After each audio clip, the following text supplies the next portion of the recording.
Assalamualaikum warahmatullahi wabarakatuh. Selamat pagi anak-anak. Bagaimana kabarnya di rumah? Insya Allah dalam keadaan baik-baik saja ya. Baiklah, pada pertemuan kali ini kita akan menjelaskan tentang rangkuman materi bab keempat dan kelima ya. Tapi alangkah baiknya sebelum kita memulai apapun, sebelum kita memulai belajar, marilah kita berdoa bersama agar pembelajaran pada pertemuan kali ini bisa bermanfaat. Ala niyatis sholihah. Al-Fatihah.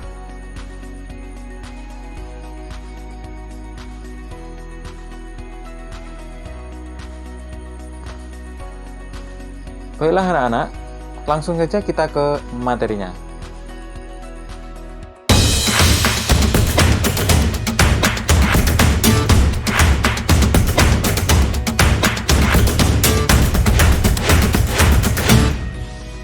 Baiklah anak-anak, berikut ini adalah rangkuman materi untuk bab keempat dan kelima, materi sebelum PHB atau PTS.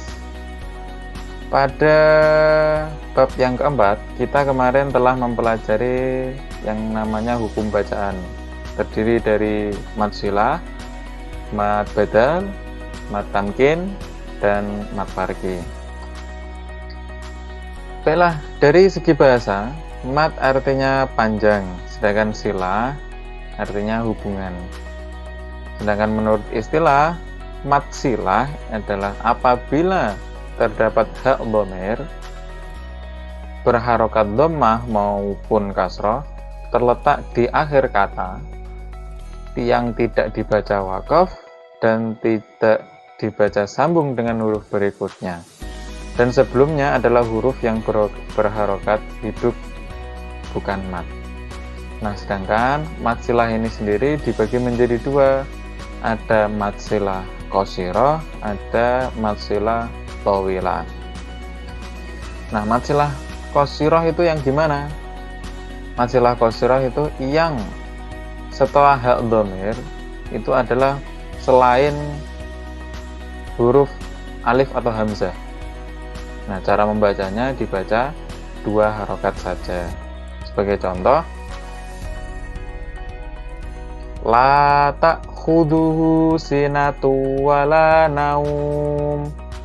Nah, ini ada hak dhamir kemudian bertemu dengan huruf sin atau selain alif atau hamzah, maka dibaca dua harokat. La ta'khuduhu sinatu wala naum. Itu mad silah qasirah. Sedangkan mad silah tawilah itu yang bagaimana? Apabila ada hak dhamir setelahnya bertemu dengan alif atau hamzah. Nah, cara membacanya dipanjangkan sampai dengan boleh 2 harokat, 4 harokat, atau sampai 6 harokat. Sebagai contoh, min, ini min ya, ini kasrah di sini. Min ilmihi illa bima syaa, min ilmihi illa bima syaa. Nah, itu adalah contoh dari mad silah tawilah. Nah, selanjutnya secara bahasa mad artinya panjang dan badal artinya ganti. Sedangkan menurut istilah, mad badal adalah apabila ada huruf mad, alif, wawu, atau ya, dan hamzah terkumpul dalam satu kalimat, sedangkan huruf hamzah didahului dengan huruf mad. Sebagai contoh yang terdapat dalam surat Al-Quraisy, ila fihim rihlatasyita'i was-shayf. Ila fihim, padahal sebetulnya itu adalah ila fihim. Jadi ada seperti ini, ila fihim.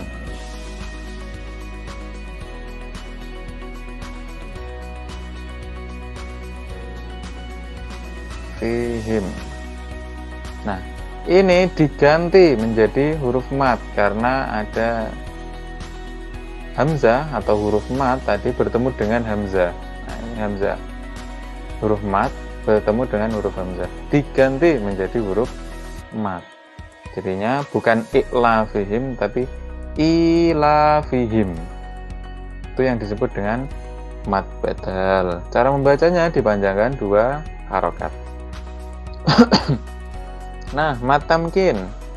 Menurut istilah mat tamkin adalah apabila ada 2 ya dalam satu kalimat, ya pertama bertasdid, ya kedua sukun.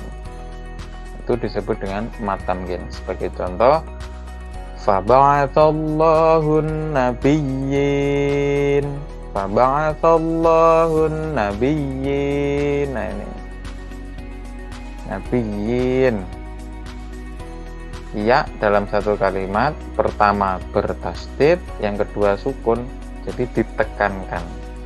Itu yang dinamakan mat tamkin. Kemudian ada mat farqi. Mat farqi secara bahasa artinya pembeda.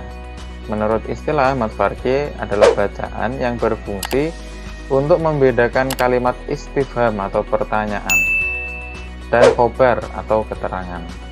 Cara membaca mat farqi dibaca 3 alif atau 6 harokat, sedikit lebih panjang. Dan di dalam Al-Quran hanya ada beberapa tertentu, tidak semuanya ada. Jadi untuk mengetahui mat farqi itu kita harus paling tidak mengetahui maknanya, karena bacaan ini berfungsi untuk membedakan kalimat istifham atau yang artinya pertanyaan.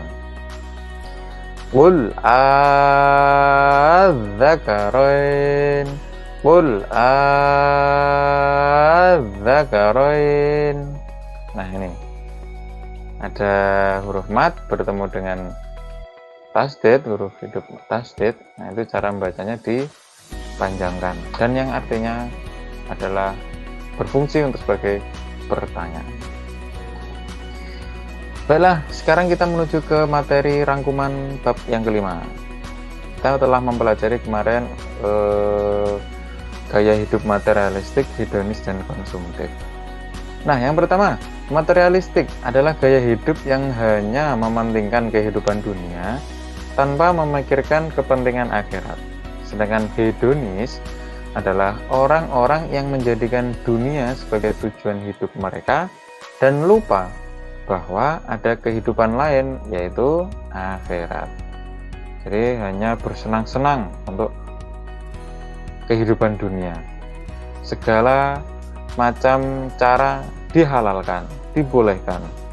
Itu adalah gaya hidup hedonis. Entah itu baik, entah itu buruk, dijalankan demi mendapatkan kesenangan dunia. Sedangkan konsumtif adalah gaya hidup orang yang cenderung bersikap berlebihan terhadap dunia. Mubazir, selalu kurang dengan kebutuhan, yang tidak perlu justru dia beli, yang tidak seharusnya mereka gunakan, mereka gunakan. Itu konsumtif. Nah, bagaimana cara menghindari gaya hidup materialistik, hedonis, dan konsumtif? Karena ketiganya adalah gaya hidup yang kurang baik. Yang pertama, kita harus memiliki keimanan yang kuat kepada Allah. Kita harus percaya, senantiasa bersyukur atas rezeki yang diberikan oleh Allah Subhanahu wa Ta'ala. Kemudian juga makan, minum yang halal juga baik zatnya maupun cara mendapatkannya. Walaupun sehat, tapi cara mendapatkannya dengan cara mencuri misalkan, ya berarti tidak baik. Kemudian bersedekah dengan ikhlas karena Allah, kita harus bersedekah. Kemudian memenuhi kebutuhan sandang dan papan tidak berlebihan, artinya seperlunya, tidak perlu berlebihan. Kemudian tidak memiliki sifat sombong. Kemudian kita harus memiliki sifat qanaah atas rezeki yang Allah anugerahkan. Qanaah itu apa? Menerima apa yang telah diberikan oleh Allah kepada kita. Sikap menerima itu qanaah. Kemudian tidak berperilaku boros untuk menghindari konsumtif tadi. Kemudian kita juga harus memiliki keimanan yang kuat kepada Allah Subhanahu wa Ta'ala dan lain sebagainya. Kemudian manfaat menghindari gaya hidup materialistik, hedonis, dan konsumtif. Karena ketiganya tadi adalah sikap gaya hidup yang tidak baik. Manfaatnya apa? Yang pertama, akan mendapatkan ridha oleh Allah Subhanahu wa Ta'ala. Kemudian hidup menjadi tenang karena selalu bersyukur. Orang yang selalu bersyukur, hidupnya pasti akan tenang karena mensyukuri apa yang telah diberikan oleh Allah. Kemudian tubuh menjadi sehat karena menghindarkan makan, minum yang haram dan tidak baik. Jelas. Kemudian hidup menjadi lebih tenang karena menjalaninya dengan ikhlas. Dengan ikhlas, dengan jalan yang benar, ya kita hidup di dunia ini dengan tuntunan Allah, kita mengerjakan perintah Allah, menjauhi larangannya. Insya Allah hidup kita pasti sudah dijamin akan tenang. Kemudian amal ibadahnya diterima oleh Allah Subhanahu wa Ta'ala, dan Allah membuka pintu ampunan dan dihapuskan dosa serta dijauhkan dari api neraka. Jika kita menghindari gaya hidup yang seperti itu, materialistik, hedonis, dan konsumtif, insya Allah pintu ampunan Allah, segala dosa-dosa kita insya Allah akan diampuni oleh Allah Subhanahu wa Ta'ala. Kemudian diangkatnya derajat dan martabat oleh Allah di dunia maupun di akhirat. Orang yang baik, orang yang lurus, orang yang berjalan pada jalan Allah, pasti derajatnya akan diangkat oleh Allah. Entah itu bisa menjadi contoh kecil orang yang terkemuka di suatu daerah, atau orang yang selalu terpandang, orang yang mempunyai jejak rekam atau mempunyai cerita yang baik-baik. Kemudian yang terakhir adalah dekat dengan pertolongan Allah, dan ini yang paling penting, bahwa jika kita menghindari gaya hidup yang tidak baik tersebut, pertolongan Allah akan selalu datang kepada kita.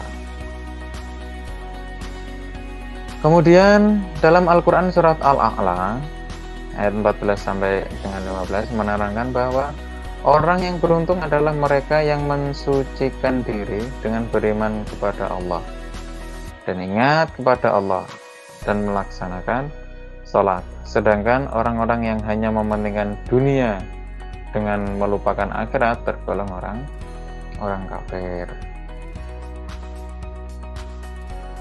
Allah juga memerintahkan agar manusia terus berusaha untuk dunia, tetapi tidak melupakan akhirat.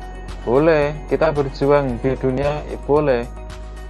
Mencari rezeki, ya boleh, dan itu memang harus, tetapi tidak untuk melupakan akhirat. Ketika kita sudah mendapatkan misalkan apa yang telah kita harapkan, jangan lupa untuk ingat kepada Allah, jangan lupa untuk bersyukur. Dan juga Allah melarang berbuat kerusakan di bumi.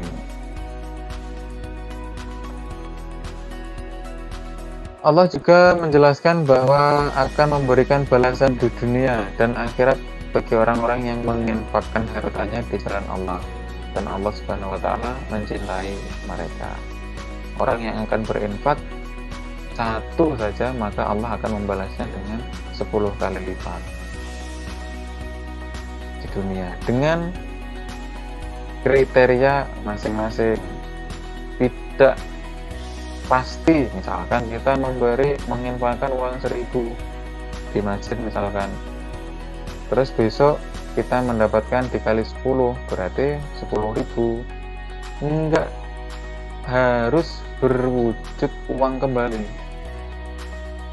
tapi 10 kali lipat itu bisa dicontohkan sebagai kita mendapatkan suatu kenikmatan yang lain, misalkan kebahagiaan, ketenangan, dan lain sebagainya. Itu tadi merupakan rangkuman materi bab yang keempat dan kelima tentang mat silah, mat badal, mat farqi, dan mat tamkin, dan juga menjauhi gaya materialistik, hedonis, dan konsumtif. Dan perlu diingat bahwa materi PHB atau PAT semester genap ini adalah bab yang keempat dan bab yang kelima. Insya Allah dalam waktu dekat kita akan melaksanakan penilaian harian atau penilaian tengah semester tersebut. Demikian yang Pak Faleh dapat sampaikan. Kurang lebihnya mohon maaf. Sampai jumpa di pertemuan selanjutnya. Assalamualaikum warahmatullahi wabarakatuh.